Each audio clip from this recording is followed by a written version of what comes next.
Have you ever walked into a meeting knowing exactly what you wanted to say, and then suddenly your English disappears? For example, your mind goes blank, you speak less than you actually know, you feel tense, exhausted, and frustrated after speaking. If this happens to you consistently, then this episode is for you. Welcome to Your English Voice, episode 9.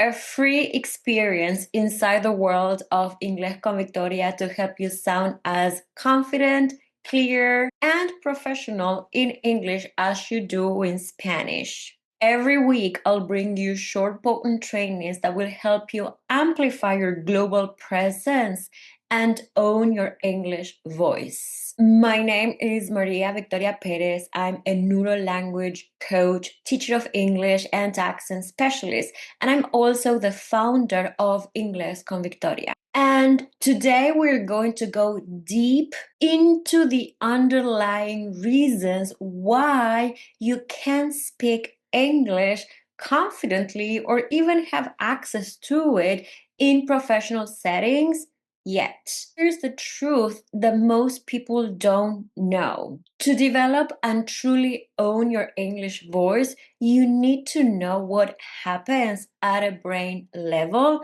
when you are under pressure. In this episode, we are going to talk about 3 reasons why you can't speak with fluency even when holding a TOEFL certificate and what you should do instead.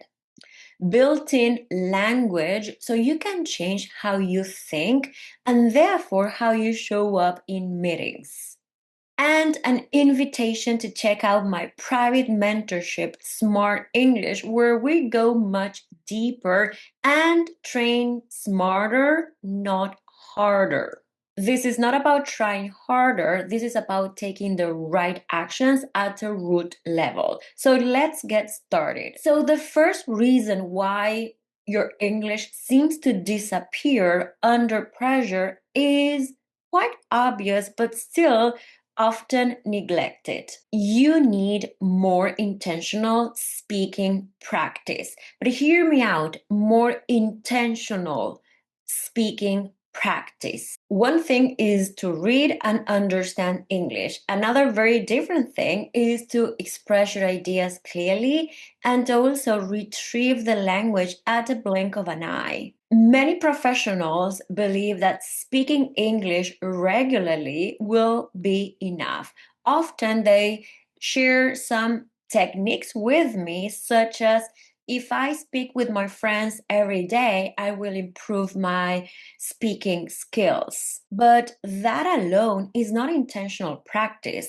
And even though speaking is a good training for your brain and for the mastery of the language, you want to engage in intentional, strategic speaking practice. Because one thing is to perform or speak and engage in conversations with your friends that give you a context of familiarity, safety, so your brain is calm. Another very different thing is to speak English under pressure. That changes the rules of the games, and therefore that changes how your brain will react or respond to that situation. Another popular strategy that many professionals use or want to use is to hold a TOEFL or FIRST certificate.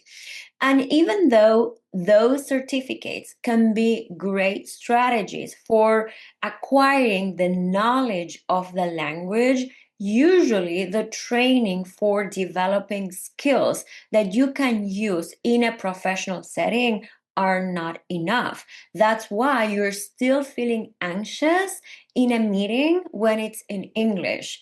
That's why you lose access to your knowledge when you are under pressure. And that is completely normal. It happens to all of us because of one of the things that we are going to learn in this episode. So remember, reading and learning the language builds knowledge. Intentional speaking training builds access to that knowledge. Without access, English seems to disappear under pressure, only to come back when you are calm at home.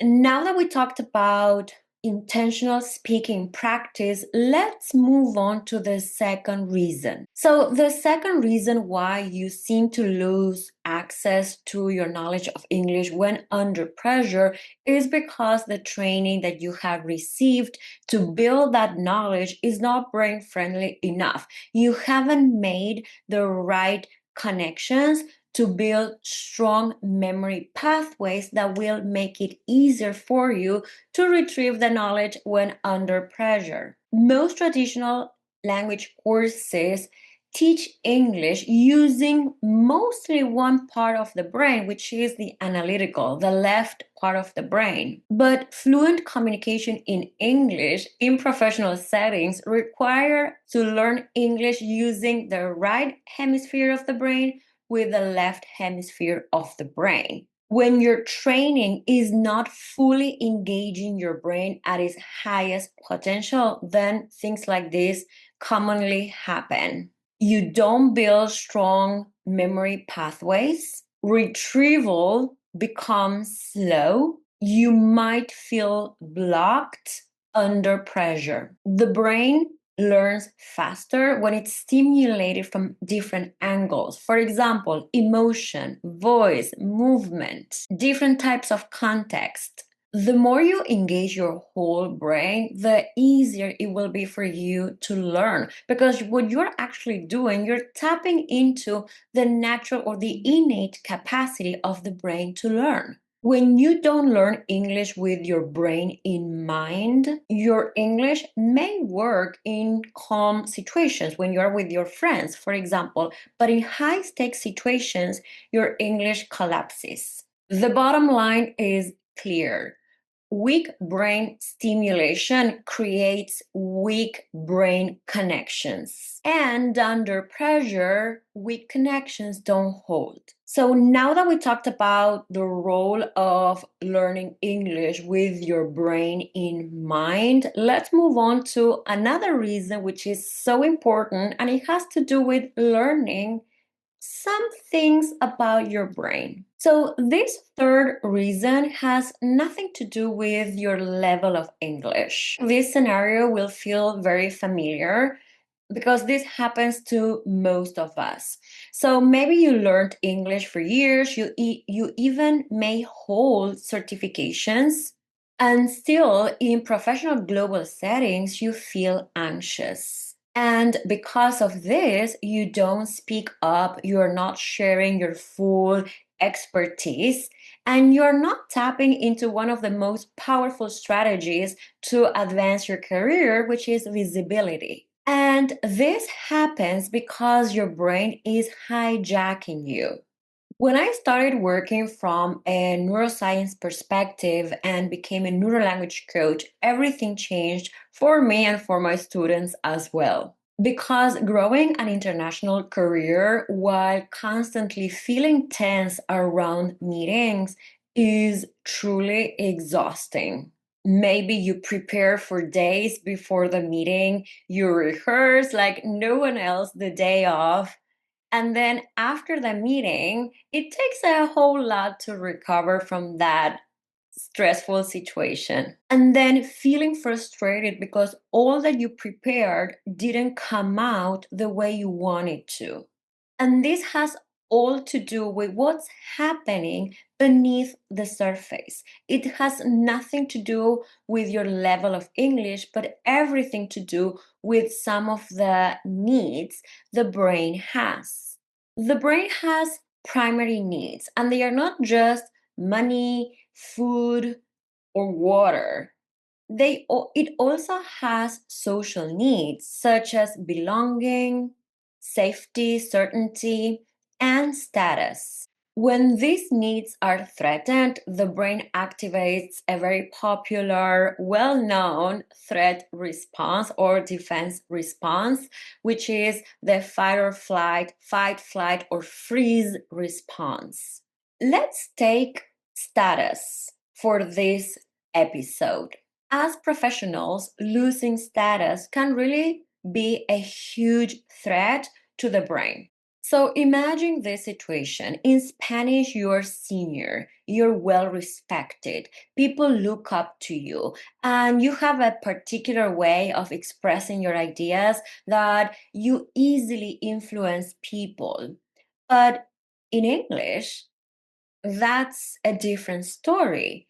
You haven't maybe mastered the language yet, or just by feeling this change of status, your brain is threatened. And when that happens, something else happens with language, with a second language or a foreign language like English is to us.